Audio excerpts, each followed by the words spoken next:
नमस्कार दोस्तों, मैं हूं आपका होस्ट नवीन और आप सभी का आज की क्लास में स्वागत करता हूं, जिसमें हम पढ़ने वाले हैं corporate actions and its impacts. So let's start. Dividends के बारे में पढ़ते हैं। The company pays dividends to its shareholders. Dividends are paid to distribute the profits made by the company during the year. Company जो होती है अपने shareholders को डिविडेंड पे करती है। उसका कोई टाइम पीरियड, कोई क्राइटेरिया नहीं होता कि इसी टाइम पीरियड में आपको मिलने वाला है। वो अपने जो प्रॉफिट्स होते हैं वो शेयर करते हैं during the year. Dividends are paid on a per share basis. Dividends जो भी पे किए जाते हैं वो एक इंडिविजुअल शेयर के हिसाब से पे किए जाते हैं। For example, during the financial year 2012 and 2013, Infosys had declared a dividend of ₹42 per share. अगर ऐसे एग्जाम्पल की बात करें, फाइनेंशियल 2012-2013 में इन्फोसिस ने डिविडेंड डिक्लेयर किया था 42 रुपए का पर शेयर के हिसाब से। The dividend paid is also expressed as a percentage of the face value. और डिविडेंड जो भी पे किया जाता है उसकी जो एक्सप्रेशन होती है वो फेस वैल्यू के परसेंटेज के हिसाब से होती है। In the above case the face value of Infosys was 5। तो अगर मैं जो ऊपर एग्जांपल दिया उसमें देख करेंगे तो उसमें इन्फोसिस की जो फेस वैल्यू थी 5 रुपए की थी, एंड डिविडेंड जो पे किया गया था, and dividend that was paid was ₹42। Hence the dividend pay out is said to be 840%। और अगर उस हिसाब से चेक करेंगे आप डिविडेंड पे आउट कितना मिला, तो 840% का डिविडेंड पे आउट मिला था। 42/5 इंटू परसेंटेज करेंगे तो 840% आपका रिजल्ट निकल कर आता है। It is not mandatory to pay out dividends every year. जैसा कि मैंने पहले ही बताया आपको, ये कोई कंपल्जन नहीं होता है कि कंपनी को हर ईयर आपको डिविडेंड देना ही देना है। If the company feels that instead of paying dividends to the shareholders, they are better off utilizing the same cash to fund a new project for better future, they can do so। अगर company को लगता है कि वो आपको share holders को dividends दिए बिना कुछ और प्रोजेक्ट में इन्वेस्ट कर सकती है, कुछ बेटर फ्यूचर के लिए काम कर सकती है, then company can do that, and company is not liable to pay you dividends on that particular year. Besides, the dividends need not to be paid from the profits alone. If the company has made a loss during the year, but it does hold a healthy cash reserve, then company can still pay dividend from its cash reserve। ये जरूरी नहीं होता जब भी आपको dividend मिले वो कुछ प्रॉफिट्स के चक्कर में मिले। कई बार ऐसा होता है कि उस पार्टिकुलर फाइनेंशियल ईयर में कंपनी ने कुछ लॉस किए होते हैं, बट कंपनी के पास हेल्दी कैश रिजर्व होता है जिसके पास सरप्लस अमाउंट पड़ा होता है। तो उस सरप्लस अमाउंट में से भी अपने शेयर होल्डर्स को वो कंपनी डिविडेंड्स प्रोवाइड कर सकती है। आगे चलते हैं। Dividend cycle.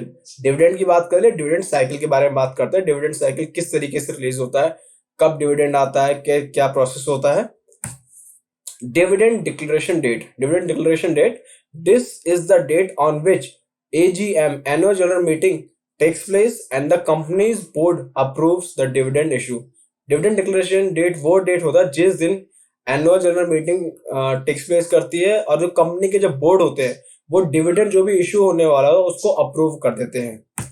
Record date, this is when the company decides to review the share holders register to list down all the eligible shareholders for the dividend। Usually, the time difference between the dividend declaration date and the record date is 30 days। Record date क्या होता है?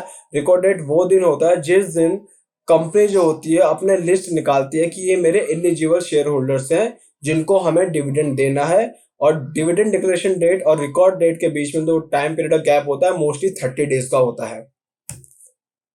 X date या फिर ex dividend date. The ex-dividend date is normally set 2 business days before the record date। ex-dividend date को normally set किया जाता है 2 दिन पहले, record date से 2 दिन पहले set किया जाता है।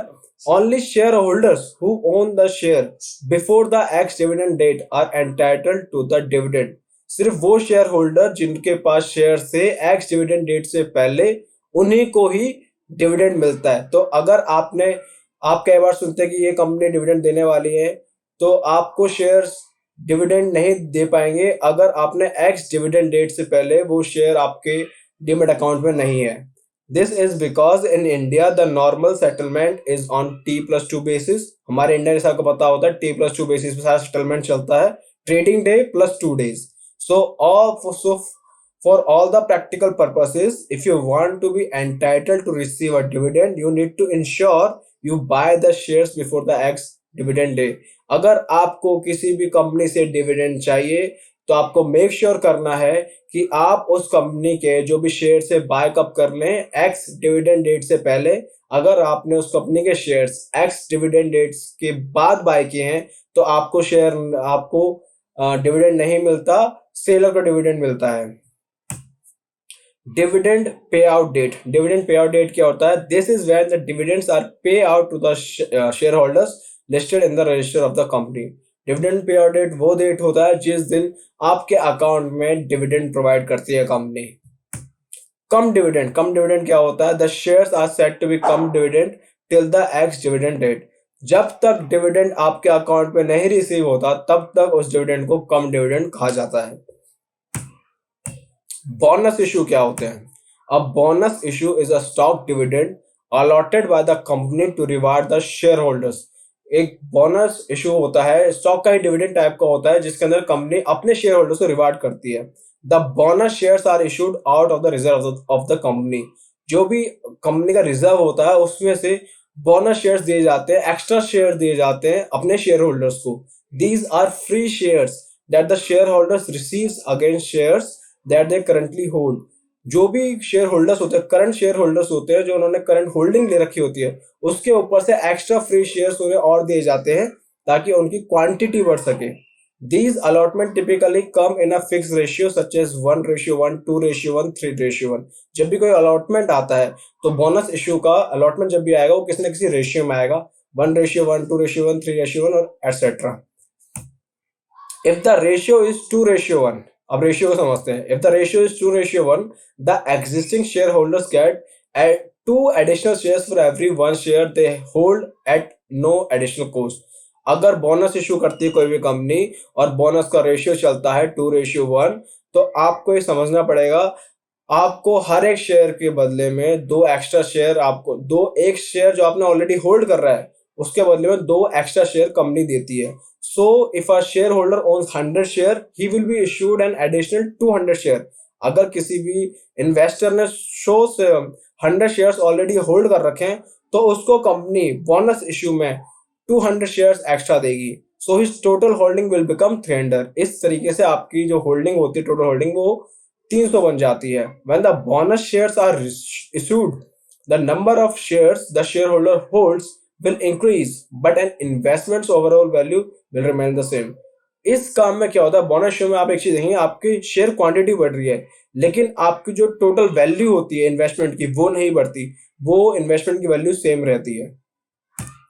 फॉर एग्जाम्पल एक बात करते हैं तो यहाँ पर देखेंगे बोनस इशू 1:1 में लेकर चलते हैं. क्या होता है अगर 1:1 बोनस इशू करती है कंपनी, तो number of share held before bonus. So hold किए हुए थे बंदे ने, किसी भी इन्वेस्टर ने. Share price before bonus issue, तो 75 रुपए का शेयर प्राइस चल रहा था बोनस के आने से पहले, और वैल्यू ऑफ इन्वेस्टमेंट क्या हो गई 7500. 75 into 100 इक्वल टू 7500. तो several share held after bonus. Bonus क्या मिला उसे 1:1 का. तो इस पे क्या होता है 100 शेयर पे 100 शेयर और मिले तो 200 शेयर्स हो गए उसके. तो share price after bonus issue क्या होगा, शेयर प्राइस हाफ हो गया. देख रहे हैं आप, शेयर प्राइस हाफ हो गया, 75 37.5 हो गया. Value of investment same rice 7500 की 7500 सेम वे में 3:1 मिलता है. उससे पहले आपने 30 शेयर होल्ड किए हुए थे जिसका शेयर का प्राइस था 550 रुपए का, तो आपकी वैल्यू ऑफ इन्वेस्टमेंट क्या हुई 16,500. वो कैसे हुई 550 into 30. अब आपको 3:1 मिला, यानी हर एक शेयर पे 3 गुना. तो आपको मल्टीप्लाई कर दिए, 30 शेयर ऑलरेडी थे और हर एक शेयर पे 3 गुना मिल रहा है, यानी 90 शेयर्स एडिशन हुए. 90 + 30 = 120. ठीक है, अब 120 हुआ, उसी रेशियो में 3 से अगर वो डिवाइड कर दिया 137.5 बनता है ये. उसके अलावा वैल्यू ऑफ इन्वेस्टमेंट सेम रहती है 16,500. सेम वे में 5:1 में चेक कर सकते हैं आप. स्टॉक स्प्लिट क्या होता है? When the company declares a stock split, the number of shares held increases. जब भी कोई कंपनी स्टॉक स्प्लिट करती है तो नंबर ऑफ शेयर जो आप होल्ड करके रखते हैं वो बढ़ जाते हैं. But the investment value market capitalization remain similar to the bonus share. वही, लेकिन इन्वेस्टमेंट वैल्यू होती है और मार्केट कैपिटलाइजेशन होती है वो सेम रहती है। जैसे बोनस इशू के केस में होता है कि आपको एक्स्ट्रा शेयर दिए जाते हैं, उसमें आउट ऑफ रिजर्व दिए जाते हैं, और स्टॉक स्प्लिट के अंदर एक जो स्टॉक होता है उसी को स्प्लिट किया जाता है। डिफरेंस ये मान के चलिए, बोनस इशू में कंपनी अपने रिजर्व में से एक्स्ट्रा शेयर अपने शेयर होल्डर को देती है, लेकिन स्टॉक स्प्लिट में आपके पास जो स्टॉक ऑलरेडी एग्जिस्ट करते हैं उन्हीं को स्प्लिट किया जाता है। The stock split is concerning the face value. Stock split में भी फेस वैल्यू के साथ काम किया जाता है। Suppose the stock face value is ₹10 and there is 1:2 stock split, then the face value will change to ₹5।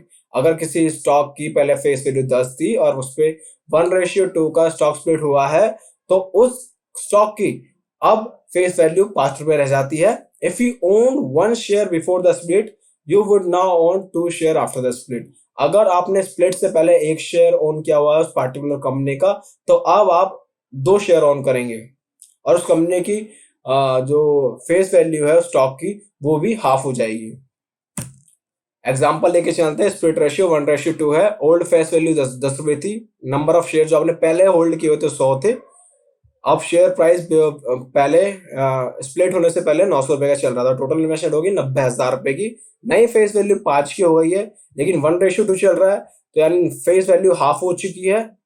5 face value हो गई और शेयर्स के आपके क्वांटिटी बढ़ गया। पहले आपके पास 100 क्वांटिटी, अब क्वांटिटी डबल हो गई है, लेकिन फेस वैल्यू पहले 10 थी, अब फेस वैल्यू हाफ हो गई है, यानी 5 हो गई है। और शेयर प्राइस भी आपका हाफ हो जाता है। 900 था पहले शेयर प्राइस, अब 450 हो जाता है। और आपकी इन्वेस्टमेंट इंटैक्ट रहती है। 90,000 पहले भी इन्वेस्ट किए होते, 90,000 अब भी आपने इन्वेस्ट किए हुए हैं। सिमिलर वे 1:5 चेक कर सकते हैं आप।